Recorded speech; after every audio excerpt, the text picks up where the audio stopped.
Pinuna ng ilang kongresista ang planong pagpapatupad ng 58 pisong maximum suggested retail price sa imported premium rice. Sa gitna niyan, tinitignan na rin ang posibilidad ng pagdeklara ng food security emergency para mapababa ang presyo ng bigas. Nakatutok si Tina Panganiban Perez. Sa January 25, ipatutupad ang maximum suggested retail price ng 58 pesos para sa kada kilo ng imported premium rice para mapababa ang presyo ng bigas. Pero ngayon pa lang, inuulan na yan ng batikos mula sa ilang kongresista. Bakit natin i-benchmark sa imported? So, mas lalong nagmamahal ang presyo ng domestic rice.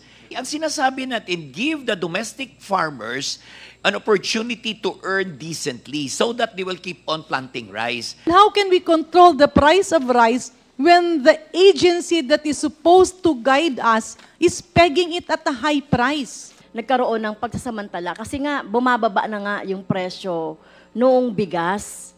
'Di ba? Kung magpepeg tayo ng 58 na maximum suggested retail price. So kahit na kinuha ko ng mura yon, may ano ko yun ng 50. Sagot ng Agriculture Department, may namomonitor pa silang bigas na lagpas 60 pesos kada kilo. Yung pong maximum retail price is a kind of a number, a starting number sa dahan-dahan na pagbaba. Halimbawa, yung premium rice is already priced at 58, yung pinakamahal. Siyempre po, wala pong, yung pong mas mababa ang kalidad nun, naturally, bababa po yun. Ang napag-usapan po namin doon ay hahanapin natin yung puhunan tapos we add around 8 to 12 pesos markup based on the imported landed cost po. And then, yun po yung maximum dapat na makikita natin. Pinuna ng komite na kaya mataas ang presyo ng bigas ay dahil sa maraming layers sa supply chain na may kanya-kanyang patong sa presyo. So halos 11 pesos na po mula sa wholesale price. Kailangan ma-shorten, mabawasan yung supply chain na ito na added cost. Yung sa pagpapa-exit po nung sa value chain, yes po, we agree na it will redound to the benefit of consumers.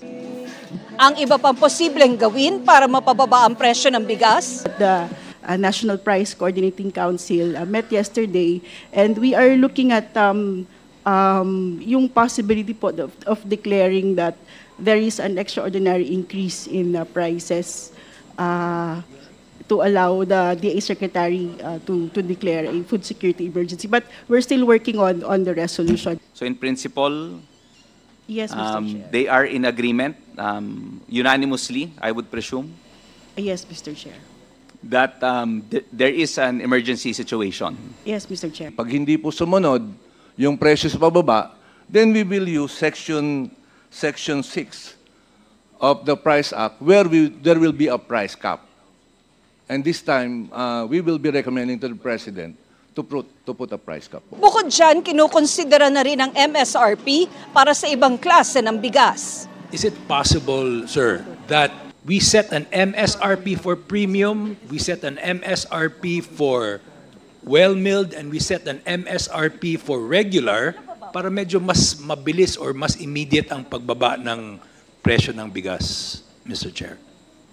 Yes, sir. That's being considered po. Para sa GMA Integrated News, Tina Panganiban Perez, nakatutok, 24 oras.